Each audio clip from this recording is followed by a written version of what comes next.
திவ்யா சொந்த வீட்டுல இருந்தே பணத்தை எடுத்திருக்கிறதா அவங்க தாத்தாவுக்கு தெரிஞ்சிடுது. அதனால அவரு திவ்யாவை பார்த்து, சொந்த வீட்டுலயே திருடுற அளவுக்கு உனக்கு என்னமா இப்படி காசு தேவைப்பட்டுச்சு, எதுக்காக இப்படி பண்ண?ன்னு கேட்டு கோபமா பேசிட்டு இருப்பாரு. அதுக்கு திவ்யாவும், உங்களுக்கு எதுக்கு அதெல்லாம்?ன்னு எதிர்த்து கேட்பா.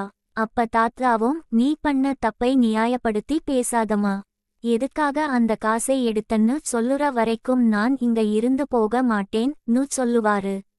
அதுக்கு திவ்யா, அவங்க கிட்ட காசு கேட்டா கொடுக்க மாட்டாங்க, நாளைக்கு என்னோட ஃப்ரெண்ட்ஸ் கூட நான் வெளியே போறேன், அதுக்குத்தான் எனக்கு காசு வேணும்னு சொல்லுவா.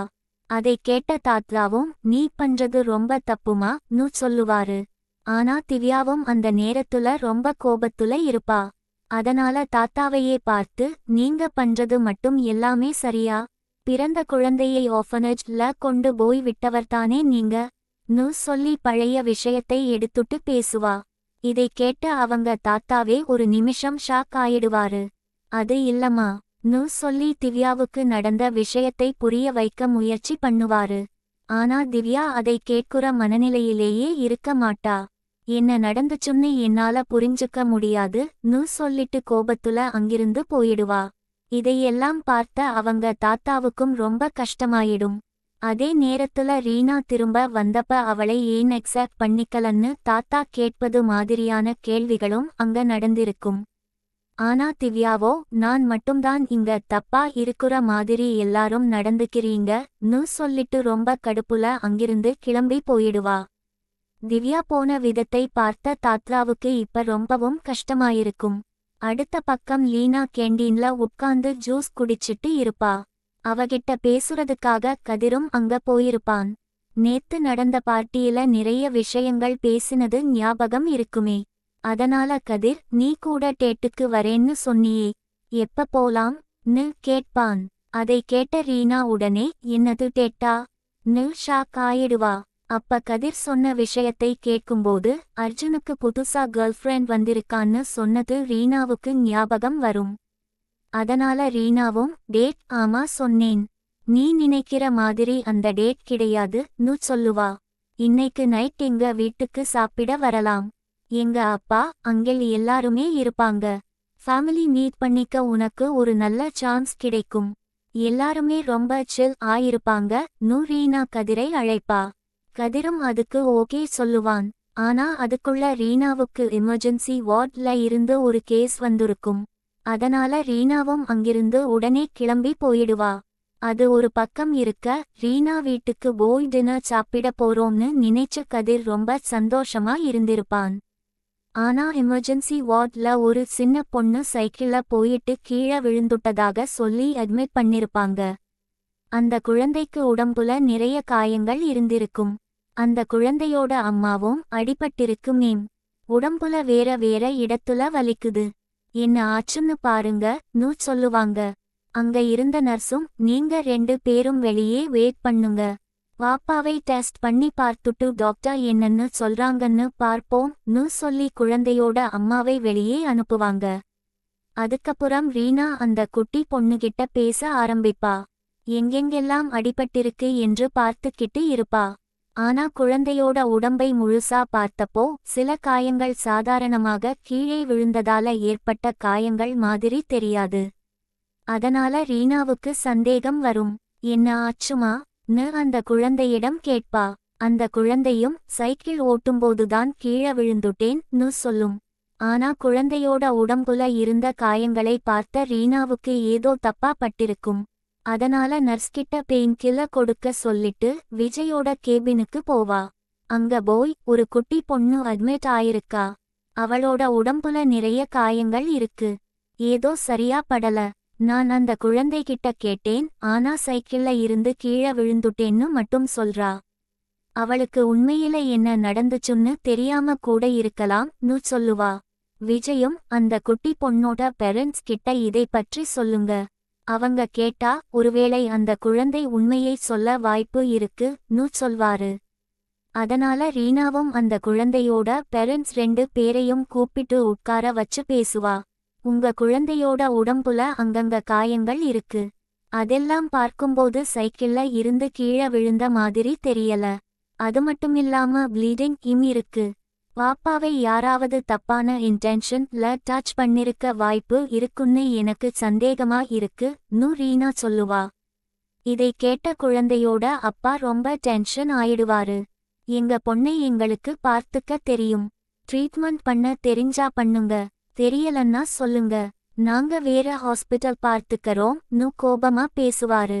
ரீனாவும் ரொம்ப சின்ன பொண்ணு. அவளுக்கு நடந்த விஷயம் என்னன்னு அவளுக்கே தெரியாம இருக்கலாம். உங்ககிட்ட சொல்ல பயந்துட்டு எதையாவது மறைச்சு வந்திருக்கலாம்னு சொல்லுவா. ஆனா அந்த குழந்தையோட அப்பா அதை கேட்காமல் பட்ட காயத்துக்கு மருந்து மட்டும் போட்டு விடுங்க, தேவையில்லாத விஷயங்களையெல்லாம் பேசாதீங்க, நாங்க கிளம்புறோம்னு சொல்லிட்டு அங்கிருந்து போயிடுவாரு. அவங்க போனதும் ரீனாவுக்கு என்ன பண்றதுன்னே தெரியாம அங்கேயே உட்கார்ந்துட்டு இருப்பா. இன்னொரு பக்கம் ஆராதனா ஒரு ட்ரக் பேஷண்ட் ஹேண்டில் பண்ணிட்டு இருப்பா. அந்த பேஷண்ட் 2 நாளா அன்கான்ஷியஸ் ஆவே இருந்திருப்பாரு. அவரோட ரிப்போர்ட்ஸ் எல்லாத்தையும் பார்த்த ஆராதனா எல்லாமே நார்மல் ஆயிருக்கு, ஆனா என்னவா இருக்கும்னு யோசிச்சுட்டு இருப்பா.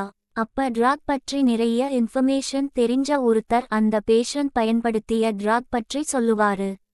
இது சாதாரண ட்ரக் கிடையாது, மெடிக்கல் ரிலேட்டட் யூஸ் பண்ற நார்மல் ட்ரக் கிடையாது, ரொம்ப ஹெவி ஆன ட்ரக் யூஸ் பண்ணிருக்காரு. அதனாலதான் இப்படி அன்கான்ஷியஸ் ஆயிருக்காருன்னு சொல்லுவாரு.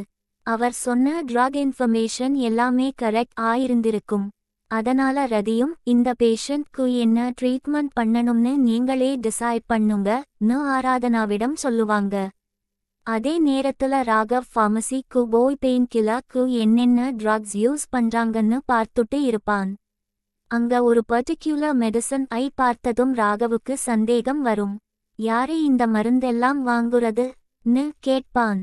அதுக்கு ஃபார்மசில இருக்கிறவங்க பர்சனல் ரிக்வயர்மெண்ட் டீம்ல இருந்து கொண்டு வந்த மாதிரி நாங்க எடுத்துதான் ஆகணும்னு சொல்வாங்க.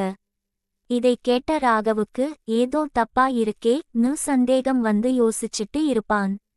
அந்த நேரத்துல ஆராதனா அந்த ட்ரக் பேஷண்ட்க்கு ஒரு டெஸ்ட் ரன் பண்ண சொல்லுவா. டெஸ்ட் ரிசல்ட் வந்ததும் ஆராதனா சஸ்பெக்ட் பண்ண மாதிரியே அந்த பேஷண்ட் உடம்புல ஹை லெவல் ட்ரக்ஸ் யூஸ் பண்ணியிருப்பது தெரிய வரும். அதனால ஆராதனா இந்த மாதிரி ஹை லெவல் ட்ரக்ஸ் எல்லாம் இவங்க கைக்கு எப்படி போகுதுன்னு கேட்பா. அதுக்கு அங்க இருந்தவங்க இவங்கள மாதிரி ஆளுங்களுக்கு போதை பத்தலன்னா எங்க இருந்தாலும் சோர்ஸ் பண்ணுவாங்க மேம்னு சொல்வாங்க. இதை கேட்ட ரதி சிரிச்சுக்கிட்டே இதெல்லாம் டாக்டர் பேசுற மாதிரி இல்லையே, ஏதோ எக்ஸ்பீரியன்ஸ்ல இருந்து பேசுற மாதிரி இருக்கு, காலேஜ்ல ரொம்ப நல்ல பசங்களோட பழக்கம் போலன்னு கிண்டலா சொல்லுவாங்க. அதுக்கப்புறம் சரி அடுத்து என்ன பண்ணணுமோ பண்ணுங்கன்னு சொல்லிட்டு ரதி அங்கிருந்து போயிடுவாங்க. அப்ப சிந்துவும் ஆராதனாவை பார்த்து எப்படிங்க இவ்வளவு ஷாக் ஆயிருக்கீங்க, ட்ரக்ஸ் பத்தியும் உங்களுக்கு இவ்வளவு தெரியும், உண்மையில நீங்க யாருன்னு கேட்பா. அந்த நேரத்துல ஆராதனாவோட ஃபேஸ் மாறிடும். ஆனா உடனே தன்னை சமாளிச்சுக்கிட்டு சும்மா தாங்க சொன்னேன்னு சொல்லுவா. சிந்துவும் அதை கேட்டுட்டு அமைதியா இருப்பா. ஆராதனா சிரிச்சுக்கிட்டே போய் வேலையை பாரு சிந்துன்னு சொல்லி அங்கிருந்து அனுப்புவா. ஆனா சிந்துவுக்கு மட்டும் ஆராதனா மேல இருந்த சந்தேகம் போகாது. ஆராதனாவுக்கு ட்ரக்ஸ் பற்றி இவ்வளவு விஷயங்கள் எப்படி தெரியும், அவளுக்கு இந்த நாலேஜ் எங்கிருந்து வந்தது, அவளோட கடந்த காலத்துல என்ன நடந்துச்சு, சின்ன வயசுலயே இந்த மாதிரி ட்ரக்ஸ் பற்றி அவளுக்கு ஏதாவது எக்ஸ்பீரியன்ஸ் இருந்ததா, இப்படிப்பட்ட பல கேள்விகள் இப்ப உருவாகுது. இதையெல்லாம் நினைச்சு பார்த்த ஆராதனாவும் அங்கேயே நின்னுட்டு இருப்பா. அதனால் இந்த எபிசோட்ல ஒரு பக்கம் திவ்யா தாத்தாவிடம் கோபப்பட்டு பழைய விஷயத்தை வெளியில் கொண்டு வர்றா. இன்னொரு பக்கம் ரீனா ஒரு சின்ன குழந்தைக்கு நடந்த விஷயத்தில் சந்தேகப்பட்டு உண்மையை கண்டுபிடிக்க முயற்சி பண்றா. அதே நேரத்துல ஆராதனாவோட ட்ரக்ஸ் பற்றிய நாலேஜ் அவளோட பாஸ்ட் பெரிய மிஸ்டரி மாறுது.